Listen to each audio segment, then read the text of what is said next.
In this generation, people are more lonely than ever. The average friend someone has drastically decreased.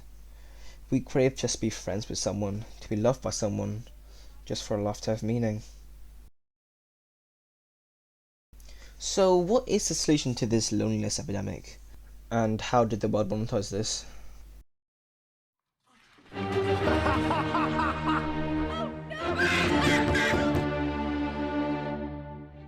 No! No! Thank you! Eyeball boy.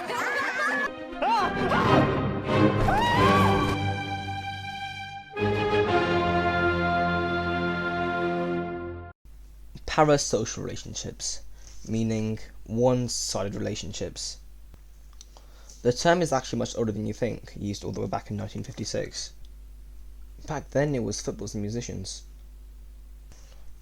Nowadays it's when viewers know a lot about the streamer, but the streamer doesn't know a lot about the viewer. Parasocial relationships have two sides which I'll be exploring. The effect it has on the viewer and the streamer. Before we tackle this phenomenon, let's look at what makes streamers successful. What do all the best of the best streamers have in common?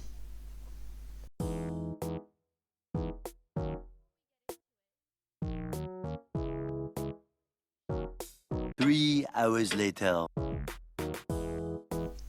With my hours of analysis, I have figured it out. What you should do if you stream. And no, I haven't been watching Pokemon for 3 hours straight. It was 3.5.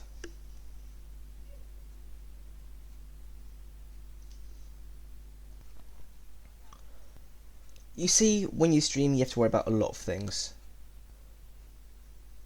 I have boiled it down into 3 categories. First, you have how you communicate. Next, you have what you do on stream.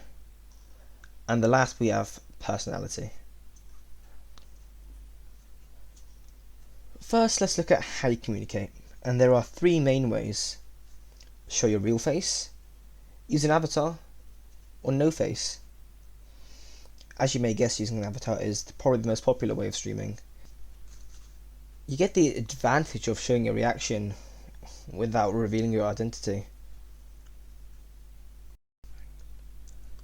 Some of the most earning streamers right now are VTubers. But the disadvantage is that you probably have to learn Japanese. Next we have no face. And as you may guess, this is the least popular, and not many big streamers do them. In fact, I can't even think of one. And lastly, we have show your face. Now, I would only recommend this if you are good looking, or if you're a girl. Now let's look at the second section, what you stream. This could be games, just chatting, or reactions. But you should only consider these when you have a fan base. Obviously these are the most popular options. Most streamers stream to what is hot right now. Things that get the most views. This means when an unsuspecting victim watches your stream and likes you, he'll probably watch more streams.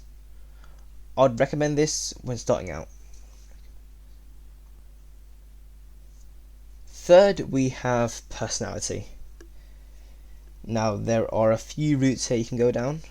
You can either be yourself, be funny, or be obnoxious. They all work depending on who you are. You even may be able to mix and match some of these traits. Remember, your personality determines your audience. In fact, there is a last one that I didn't mention, and that is to stream often. You see, the more often you stream, the more likely it is you'll get in those views. Notice how all the best of the best streamers makes it easier for you to form parasocial relationships with them. They all have some sort of Discord or community. They interact with the audience on a regular basis, and maybe if you pay up, you can be acknowledged for a few seconds. Most of them stream every day for a few hours. And finally, worst of all of them are nice and funny. I mean, with all these tactics, how could you not form a relationship with them? This may actually hurt the streamers, as keeping up a fake personality and streaming for a few hours a day may be exhausting. Once your viewer loses interest, they usually go forever. Entertainment. That is why you're watching. That is why you should be watching. But if you watch the same entertainment every day for a couple of hours a day, interacting with them in chat, surely that entertainment will manifest into a parasocial relationship. Worst part is when a streamer gets popular, you spend money on them not because you support them, but because you want to be in a relationship with them, have a conversation with them, hear their opinions. The streamer probably makes 5 times more than you.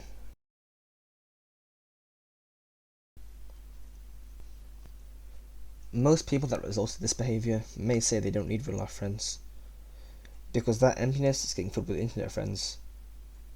The streamer may say something like, "I'm not your friend," or stop forming a parasocial relationship. I may be wrong about this, but imagine a gambler who gambles every day for a few hours a day, telling you to not gamble. How impactful would that advice be? Not very, right? Now imagine a streamer saying to not form a parasocial relationship with them, or a connection, when they stream for a few hours a day. I would like to say it's not very effective. I'd like to argue it's almost impossible in that situation to not form a parasocial relationship, or at least some sort of connection. I even believe connections can be formed unintentionally if you watch someone for a few times a month. But that's just the viewer. How about the streamer?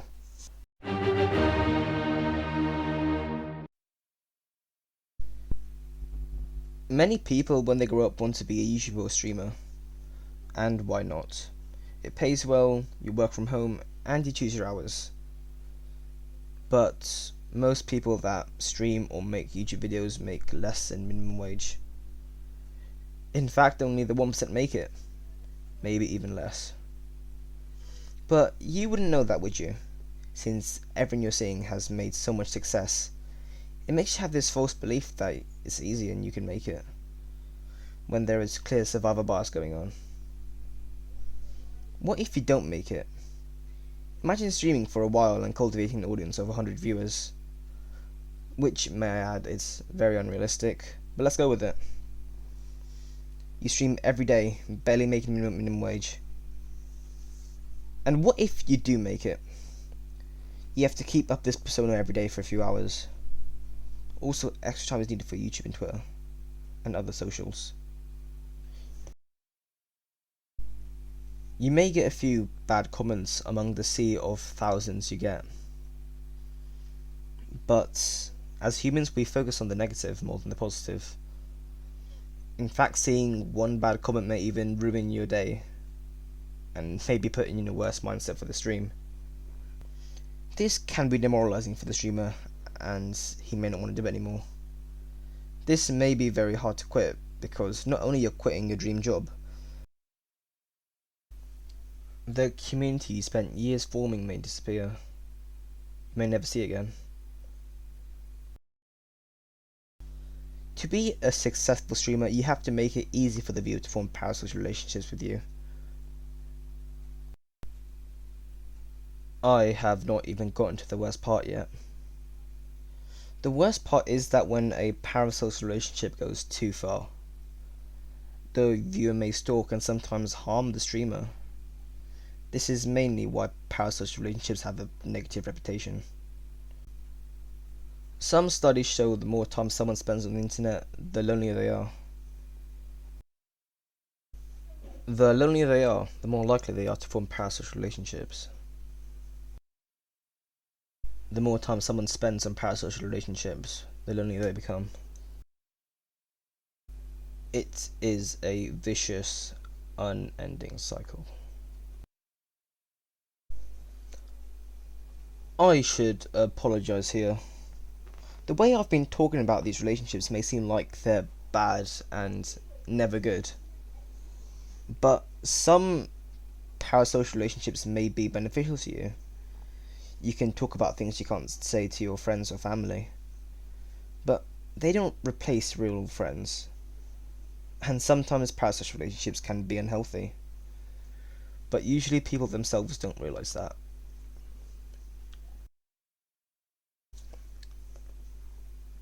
The internet caused your loneliness.